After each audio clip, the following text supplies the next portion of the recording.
Hello दोस्तों, निर्भय 11 YouTube channel में आपका बहुत बहुत स्वागत करता हूं। आज इस वीडियो में हम डिस्कस करेंगे ISRO SDSC mechanical 2018 previous year question. ठीक है, तो इससे पहले जो है हम लोग चर्चा कर चुके थे, इस पर 10 क्वेश्चन तक कर चुके थे। ठीक है, 10 क्वेश्चन हम लोग कर चुके थे और 11 क्वेश्चन से आज देखेंगे। अगर वो वीडियो नहीं देखे हैं तो उसमें निर्भय 11 यूट्यूब चैनल में जाइए और वहाँ पे प्लेलिस्ट में जाइए। प्लेलिस्ट में इसरो लिख दिए हैं, ISRO technical assistant post mechanical previous year question, तो उसमें जाइएगा तो उसमें आपको सीरियल वाइज से मिल जाएगा। उसमें लिख दिए 01, 02, 03, इस तरह से 4, 5, 6 इस तरह से मिल जाएगा सब। ठीक है, और इसका PDF चाहते हैं तो इस वीडियो के डिस्क्रिप्शन में जाइएगा, वहाँ पे लिंक दे दूँगा, वहाँ से आराम से आप डाउनलोड कर सकते हैं। चलिए तो बात कर लेते हैं 11 नंबर क्वेश्चन। 10 नंबर तक हो गया था। आप कह रहा है कि an impulse reaction turbine in an impulse reaction turbine the enthalpy drop in fixed and moving blade are 20 kilojoule per kg and 40 kilojoule per kg respectively, then the degree of reaction of a stage is क्या होगा। मतलब degree of reaction निकालना है तो पहले आपको degree of reaction का formula पहले आना चाहिए।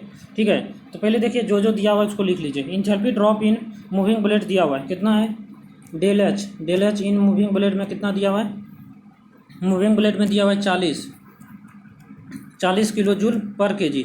ठीक है, जो जो दिया हुआ है पहले उसको लिख लेते हैं। उसके बाद डेल एच दिया हुआ है कितना, डेल एच कितना दिया हुआ है फिक्स ब्लेड में, देखिए फिक्स ब्लेड में दिया हुआ है 20 किलो जूल पर केजी। ठीक है, इतना क्लियर है। जो जो दिया हुआ था उसको लिख लिए। आप डिग्री ऑफ रिएक्शन का फॉर्मूला जानते होंगे, क्या होता है डिग्री ऑफ रिएक्शन का फॉर्मूला होता है enthalpy drop in moving blade, enthalpy drop in moving blade बटे होता है enthalpy drop in moving blade plus क्या होता है enthalpy drop in fixed blade. ठीक है, enthalpy drop in moving blade बटे enthalpy drop in moving blade plus enthalpy drop in fixed blade. इसको एक स्टेज हो जाता है तो इसलिए इसको स्टेज में एक्टिव फॉर्म में भी बोलते हैं कि enthalpy drop in moving blade बटे enthalpy drop in one stage. ठीक है, इसे ऐसे भी बोल सकते हैं। यहाँ पे डिग्री ऑफ रिएक्शन आप फॉर्मूला पे पुट कर दीजिए, क्या हो जाएगा, enthalpy drop in moving blade कितना है 40 बटे कितना हो जाएगा 20 प्लस 40 हो जाएगा। ठीक है, अब यहाँ से जोड़ दीजिए 40 बटे कितना हो जाएगा 60, यहाँ से कट जाएगा 2 बटे कितना आ जाएगा 3, 2 बटे 3 में देख लीजिए 0 पॉइंट कितना आएगा 66। इसको चाहे तो परसेंटेज में भी लिख सकते हैं, 66% हो जाएगा या तो 0.66 हो जाएगा। ठीक है, देखिए यहाँ ऑप्शन नंबर सी नंबर होगा, सी नंबर ऑप्शन हो जाएगा। यहाँ तक क्लियर है। अब बात करते हैं यहाँ पे 12 नंबर क्वेश्चन। कह रहे match the flowing theory of failure, match the flowing theory of failure. अब देखिए यहाँ पे फेल्योर का दिया हुआ है थ्योरी, उसका मैच कराना है। देखिए कह रहा है पहला ऑप्शन है कि maximum normal stress theory, maximum normal stress theory जानते होंगे क्या होता है, रैंकाइन थ्योरी होता है। तो यहाँ से इसका क्या हो जाएगा 4 हो जाएगा, एक ए का 4 हो जाएगा। अब बी में कह रहा है maximum shear stress theory, maximum shear stress theory क्या होगा, मैक्सिमम शेयर स्ट्रेस थ्योरी, तो मैक्सिमम शेयर स्ट्रेस थ्योरी का क्या होगा, गेस्ट एंड ट्रेका थ्योरी होना चाहिए। ठीक है, यानी बी का 3 होना चाहिए। तो देखते भी आ जाइए, यहाँ से ए का 4 हो गया, बी का 3 हो गया। तो देखिए यहीं से तो मिल गया, यहीं से तो मिल रहा है। अच्छा एक और मिलाना पड़ेगा, कम से कम सी का भी मिलाना पड़ेगा। Maximum strain energy theory, maximum strain energy theory कौन होता है, हाइक थ्योरी। ठीक है, हैग थ्योरी। आप देखिए यहाँ पे सी का क्या हो जाएगा, सी का 2 होना चाहिए, सी का क्या होना चाहिए 2 होना चाहिए। तो इसका सी का क्या होना चाहिए 2 होना चाहिए। तो यहाँ पे हो जाएगा 2, तो यहाँ से इसका मतलब क्या हो जाएगा ऑप्शन नंबर ए हो जाएगा। ठीक है, यानी 4 का 3, ए का 4 हो गया, बी का 3 हो गया, सी का 2 हो गया। अब इसमें जो है और कोई ऑप्शन में नहीं मिल रहा है, तो इसका मतलब क्या हो जाएगा ये ऑप्शन हो जाएगा। यहाँ तक क्लियर है।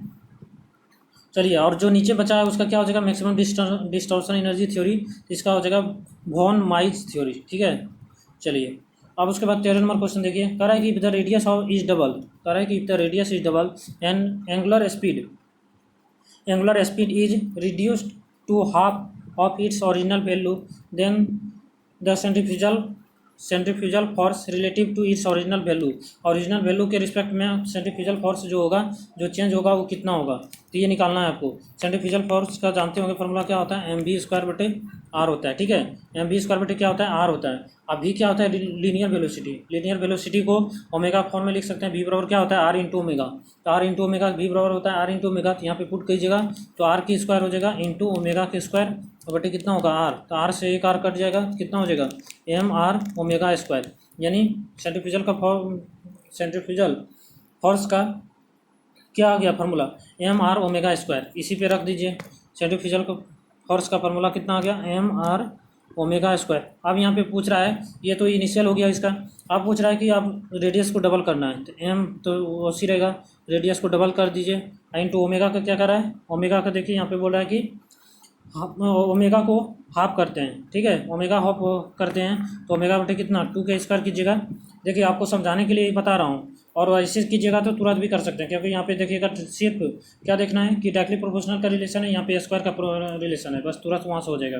ठीक है, यहाँ से देखिए 2m r हो जाएगा इंटू कितना ओमेगा स्क्वायर बटे कितना 4, यहाँ से काट सकते हैं, 2 दूनी 4, तो यहाँ से हो जाएगा, यानी क्या ये FC2 मान लीजिए है, यानी फाइनल वाला है, तो FC1 का क्या हो जाएगा, ये FC1 का आधा हो जाएगा, यानी FC2 जो होगा यानी फाइनल जो होगा वो क्या हो जाएगा, पहले का आधा हो जाएगा, 0.5 टाइम्स हो जाएगा पहले का। आप देख लीजिए ऑप्शन में होगा कहीं पे, देखिए यहाँ पे बी नंबर ऑप्शन में है 0.5 टाइम्स होगा, क्या होगा 0.5 टाइम्स। ठीक है, आप देखिए यहाँ पे 14 नंबर क्वेश्चन, 14 नंबर क्या है कि कह रहे हैं gun metal which is used in general bearing, gun metal which is used in general bearing content, क्या रहता है उसमें, गन मेटल में क्या रहता है बताइए, गन मेटल में क्या रहता है, यहाँ पे रहता है इसमें 88% कॉपर रहता है। ठीक है, 88% कॉपर और 10% क्या रहता है, 88% कॉपर प्लस 10% टीन रहता है, और उसके बाद जिंक रहता है। तो देखिए जिंक तो लगता है एक ही ऑप्शन दिया हुआ है, नहीं और भी है, जिंक को इसमें 2% रहता है। ठीक है, जिंक कितना रहता है 2% Zn, तो यहाँ पे कौन सा ऑप्शन हो जाएगा, ए नंबर ऑप्शन हो जाएगा। ठीक है, क्या हो जाएगा, ए नंबर ऑप्शन हो जाएगा। अब देखिए ये हो गया। अब देखिए 15 नंबर क्वेश्चन क्या कर रहा है, 15 नंबर क्वेश्चन कर रहा है कि विच of the following is solid state welding process. ठीक है, तो यहाँ पे पूछ रहा है कि सॉलिड स्टेट वेल्डिंग प्रोसेस कौन है, तो यहाँ पे हो जाएगा फ्रिक्शन वेल्डिंग प्रोसेस। अब देखिए फ्रिक्शन वेल्डिंग प्रोसेस कैसे हो जाएगा, क्योंकि सॉलिड स्टेट वेल्डिंग में देखिए फ्रिक्शन वेल्डिंग हो जाएगा इसका एग्जांपल। तो देखिए फ्रिक्शन वेल्डिंग में क्या करते हैं, यहाँ पे जैसे कि एक जॉब ले लेते हैं, ठीक है, इसको फिक्स कर देते हैं, इसको क्या करते हैं फिक्स कर देते हैं, ये जॉब है। ठीक है, मान लीजिए एक जॉब है जिसको इसको साथ जोड़ना है, ठीक है, इस तरह से, तो इसको रोटेट करवाते हैं, इसको चक में डाल के इसको रोटेट करवाएंगे कस के, इसमें सटा के रोटेट करवाएंगे। ठीक है, मतलब इसमें हल्का सटा के जो है रोटेट करवाने से क्या होगा, यहाँ पे हीट जनरेट होगा। फ्यूजन लेकिन नहीं करवाते हैं, थोड़ा सा प्लास्टिक फॉर्म में आ जाता है, उसके बाद यहाँ से प्रेशर लगाते हैं, इधर से प्रेशर कस के लगाएंगे, बस इसमें क्या होता है घूमते रहेगा, इसके सट के जो है घूम रहा है, तो क्या होगा फ्रिक्शन के कारण हीट डेवलप होगा, इस कारण से थोड़ा सा क्या होगा, मटेरियल थोड़ा सा मेल्ट करने पे आ जाएगा, यानी प्लास्टिक फॉर्म में आ जाएगा। तो उसके बाद यहाँ से इधर प्रेशर लगाते हैं, उसके बाद क्या होता है, ये दोनों जॉब जो है जुट जाएगा। तो यही होता है फ्रिक्शन वेल्डिंग में। तो यह हो जाएगा सी नंबर ऑप्शन, मतलब इसमें सॉलिड ही रहता है, मतलब लिक्विड नहीं बनता है। ठीक है, फ्यूजन नहीं होता है, तो सॉलिड स्टेट वेल्डिंग। इसका एग्जाम्पल और भी हो जाएगा फॉर्ज वेल्डिंग, लिख लीजिए फॉर्ज वेल्डिंग। ठीक है सॉरी, अब देखिए यहाँ पे फॉर्ज वेल्डिंग हो गया। दूसरा क्या हो जाएगा, दूसरा हो जाएगा कोल्ड वेल्डिंग, क्या हो जाएगा कोल्ड वेल्डिंग। ठीक है, कोल्ड वेल्डिंग। तीसरा हो जाएगा फ्रिक्शन वेल्डिंग होता है, देखिए अल्ट्रासोनिक वेल्डिंग भी हो जाएगा, अल्ट्रासोनिक वेल्डिंग। उसके बाद पाँचवा हो जाएगा डिफ्यूजन वेल्डिंग। ठीक है, उसके बाद छठा हो जाएगा रोल वेल्डिंग। बहुत सारा इसका एग्जाम्पल है, इसी के एग्जाम्पल से पूछते रहता है क्वेश्चन बार बार। अब देखिए यहाँ पे 16 नंबर क्वेश्चन कर रहा है for improving the strength of a steel at elevated temperature which of the following alloying element is use. कह रहा है कि कौन सा एलोइंग एलिमेंट मिलाएंगे जो कि स्टील में क्या कर दे, एलिवेटेड टेम्परेचर को बढ़ा दे, मतलब हाई टेम्परेचर भी अपने स्ट्रेंथ को अपने स्ट्रेंथ को क्या रखे, बरकरार रखे, मतलब उसका स्ट्रेंथ बढ़ना चाहिए। तो स्ट्रेंथ किससे बढ़ता है, आपको यहाँ होना चाहिए कॉपर नहीं होगा, एल्युमिनियम नहीं होगा, तो टंगस्टन हो जाएगा। ठीक है, टंगस्टन यहाँ पे क्या होता है, टंगस्टन मिलाते हैं तो क्या हो जाएगा, हार्ड हो जाएगा, थोड़ा सा स्ट्रेंथ आ जाएगा, तो उसको कटिंग टूल के रूप में भी यूज कर सकते हैं, जैसे कि आप जानते होंगे एस टूल होता है। ठीक है, तो यहाँ पे जो है इसमें भी टंगस्टन रहता है, हाई स्पीड स्टील टूल। ठीक है, तो यहाँ से हो गया। अब देखिए यहाँ पे अगर इसको मिलाइएगा तो क्या होगा, क्रिटिकल टेम्परेचर बढ़ जाएगा, आपका सीटी बढ़ जाएगा, क्रिटिकल टेम्परेचर बढ़ जाएगा, और स्ट्रेंथ भी बढ़ जाता है। क्या होता है, स्ट्रेंथ भी बढ़ जाता है। तो ये सब इसका होता है, तो यानी बी नंबर ऑप्शन हो जाएगा। अब देखिए यहाँ पे 17 नंबर क्वेश्चन कर बल्क बकलिंग, क्या कर रहा है, buckling load of given material depends on, buckling load किस पे डिपेंड करता है। तो ये पूछ रहा है, तो पहले देखिए इसको रटना नहीं है, पहले देखिए इसको सॉल्व कैसे करेंगे। बकलिंग लोड पूछ रहा है कि किस पे डिपेंड करेगा, तो आप जानते होंगे बकलिंग लोड का फॉर्मूला क्या होता है, पाई स्क्वायर होता है, पाई स्क्वायर ई आई, जो कि किन्होंने कौन दिए थे, यूलर साहब ने दिए थे। पाई स्क्वायर ई आई बटे क्या हो जाएगा, एल ई के स्क्वायर, एल ई क्या है, कैरेक्टरिस्टिक लेंथ कर सकते हैं, ठीक है। तो यहाँ पे हो जाएगा पाई स्क्वायर ई आई इंटू पाई स्क्वायर ई आई बटे क्या हो जाएगा एल ई के स्क्वायर। अब देखिए यहाँ पे क्या होगा, पाई स्क्वायर लिखेंगे आई इंटू ई, आई इंटू आई ले लेते हैं। यहाँ पे क्या है, आई क्या है, मोमेंट ऑफ इनर्शिया। तो मोमेंट ऑफ इनर्शिया यहाँ पे एरिया मोमेंट ऑफ इनर्शिया लेंगे, ठीक है। एरिया मोमेंट ऑफ इनर्शिया क्या हो जाएगा, ए इंटू के स्क्वायर। के जो है कहाँ पे क्या है, के जो है लिस्ट रेडियस ऑफ गायरेशन है, ठीक है। अब यहाँ पे के स्क्वायर हो गया, आप जो है एल ई के स्क्वायर कर दीजिए नीचे में। उसके बाद क्या होगा, यहाँ पे के स्क्वायर को नीचे ले आएंगे, ठीक है। के स्क्वायर को क्या करेंगे, हम नीचे ले आएंगे। तो क्या हो जाएगा, पाई स्क्वायर ई, पाई स्क्वायर क्या हो जाएगा, ई इंटू ए हो जाएगा। एरिया तो ऊपर में ही रहेगा, तो एल ई बटे कितना हो जाएगा, के होल स्क्वायर होगा, ठीक है। आप जानते होंगे एल ई बटे के को क्या कहते हैं, सिलेंडरनेस रेशियो कहते हैं। क्या कहते हैं, सिलेंडरनेस रेशियो होता है। सिलेंडरनेस रेशियो एल ई बटे के, जो कि एल ई क्या है, कैरेक्टरिस्टिक लेंथ है, और के क्या है, लिस्ट रेडियस ऑफ गायरेशन, ठीक है। लिस्ट रेडियस ऑफ गायरेशन है, तो यहाँ से कितना हो जाएगा एस आर। अब देखिए यहाँ पे कैसे हो जाएगा, यानी क्रिपिंग लोड अति जो बकलिंग लोड होगा, ये क्या होगा, पाई स्क्वायर ई इंटू ए बटे क्या हो जाएगा, सिलेंडरनेस रेशियो को एस आर लिख देते हैं, एस आर के स्क्वायर। तो यानी देख लीजिए यहाँ पे किस पे डिपेंड कर रहा है, तो सिलेंडरनेस रेशियो पे डिपेंड कर रहा है, एरिया पे डिपेंड कर रहा है, और मॉडुलस ऑफ इलास्टिसिटी पे डिपेंड कर रहा है। तो यहाँ पे तीनों हो जाएगा। लेकिन पॉइंजन रेशियो पे देख रहे हैं कि यहाँ पे डिपेंड नहीं कर रहा, पॉइंजन रेशियो कहीं नहीं है, मतलब म्यू का जो है कहीं नहीं है। इसका क्या हो जाएगा, 1 2 3 हो जाएगा। 1 2 3 में देख लीजिए, ये नंबर ऑप्शन होगा, ठीक है। ये नंबर ऑप्शन हो गया। अब देखिए 18 नंबर क्वेश्चन का रहा है, a freely supported beam at its end is loaded by a central concentrated load, then the maximum moment is m if the same weight be equal distributed over a beam, then the maximum moment is will be क्या होगा, ठीक है। अब कह रहा है कि इसमें देखिए कह रहा है कि एक बीम है, सिंपली सपोर्टेड बीम है, जिसपे कि पॉइंट लोड लग रहा है। तो इसमें कह रहा है मैक्सिमम मोमेंट क्या होगा। पहले इसमें मैक्सिमम मोमेंट कैसे कितना होता है बताइए जल्दी से, WL/4 हो जाएगा। क्या होता है, WL/4 होता है। WL/4 आप इसको पता रहना चाहिए आपको, ये प्लस में होगा, ठीक है। WL/ क्या होता है, 4 होता है। अब यहाँ पे देखिए, अब यहाँ पे इस तरह से है, और फिर बोल रहा है कि दूसरा बीम है जो कि यूनिफॉर्मली डिस्ट्रीब्यूटेड है, ठीक है। इसका स्मॉल w होगा पर यूनिट लेंथ, यानी इसका l होगा, तो ये स्मॉल w इंटू एल को क्या कहेंगे, कैपिटल W। तो यहाँ से हो जाएगा टोटल इसका कितना होगा। अब देखिए इसका ऐसे होता है, और इसका कर्व होगा, ठीक है। क्या होगा, पैराबोलिक होगा कर्व। तो यहाँ पे जो मैक्सिमम मोमेंट होता है कितना होता है, WL², स्मॉल w हो जाएगा, small w into L square बटे कितना होगा 8।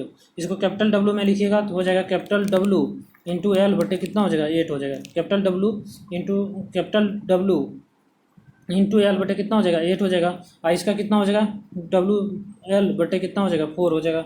अब देखिए यहाँ पे तो मोमेंट 2 का जो होगा, यानी दूसरा बीम का जो होगा, यानी M2 जो होगा मोमेंट, वो कितना आया, WL बटे 8 आया, ठीक है। अब देखिए यहाँ पे WL बटे 4 आगुने 1/2 लिख सकते हैं। WL/4 किसका था, जो M1 का था, तो यहाँ पे M1 का इंटू क्या हो जाएगा 1/2, यानी क्या हो जाएगा, यानी दूसरा जो मोमेंट आएगा, दूसरा बीम का मोमेंट जो है, दूसरा बीम का जो मोमेंट है वो फर्स्ट बीम का क्या है, आधा है। फर्स्ट बीम का क्या है, आधा है, यानी M/2 होगा।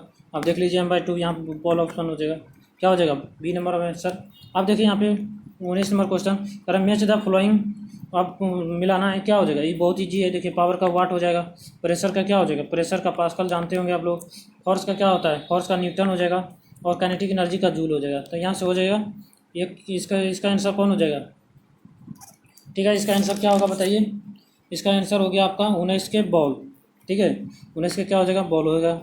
अब देखिए यहाँ पे 20 नंबर क्वेश्चन कह रहा है कि the predominant fluid property associated with cavitation phenomena, ठीक है। कह रहा है कि मतलब जब फ्लूइड प्रॉपर्टी क्या होगा, जब कैविटेशन में कौन सा फ्लूइड प्रॉपर्टी प्रीडोमिनेंट करता है, तो कौन सा डोमिनेट करता है ज़्यादा, वेपर प्रेशर के कारण आप लोग जानते होंगे क्या होता है, कैविटेशन होता है। कैविटेशन के कारण बबल बनता है, बबल फूटता है, तो उसके बाद जो है यहाँ पे क्या होता है, लो प्रेशर रीजन क्रिएट होता है, वहाँ पे जो है फ्लूइड भरना चाहता है, उसके बाद क्या होता है, वहाँ पे हाई प्रेशर जो है क्रिएट हो जाकर के उसके बाद इरोजन करता है। यहाँ पे देखिए आपको समझाते हैं इस तरह से भी।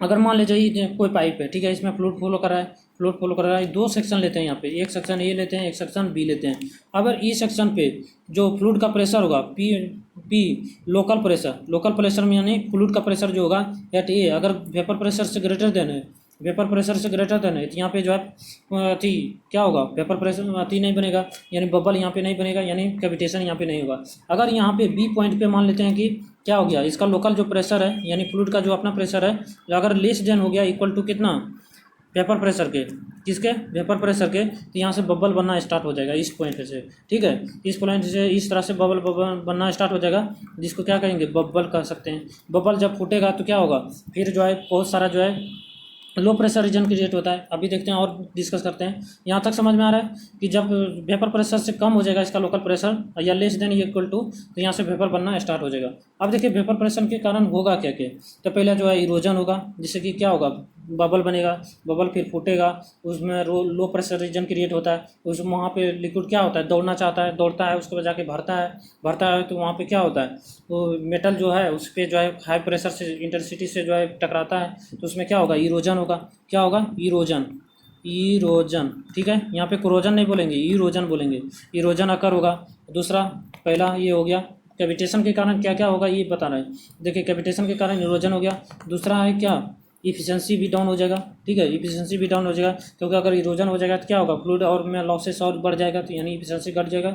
तीसरा पॉइंट है क्या, वेब्रेशन इन कंपोनेंट, वेब्रेशन होने लगेगा, ठीक है, थर थर थर थर इस तरह से करने लगेगा। आप कभी देख रहे होंगे आईएसएल में अगर जॉब कीजिएगा कभी, तो इसमें क्या होता है, अगर जहाँ पे कैविटेशन हो रहा है तो पूरा पाइप जो है थर थर थर थर इस तरह का होता है, ठीक है। और उसके प्लस में आपको क्या मिलेगा, नॉइज भी मिलेगा, नॉइज भी आवाज़ आएगा, खर खर खर इस तरह से।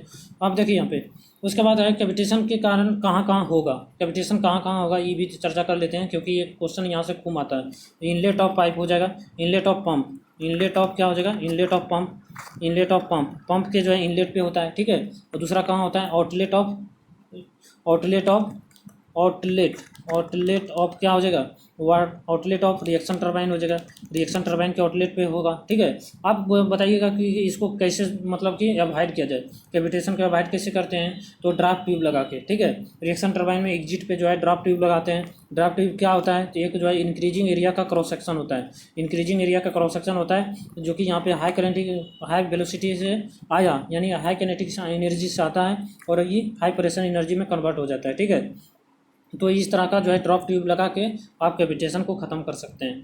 चलिए यहाँ तक डिस्कस हो चुका है, और उसके बाद नेक्स्ट वीडियो में हम डिस्कस करेंगे 21 नंबर से, ठीक है। टोटल 60 क्वेश्चन होता है, तो यहाँ पे 20 तक हो गया है। नेक्स्ट वीडियो में 21 से डिस्कस करेंगे।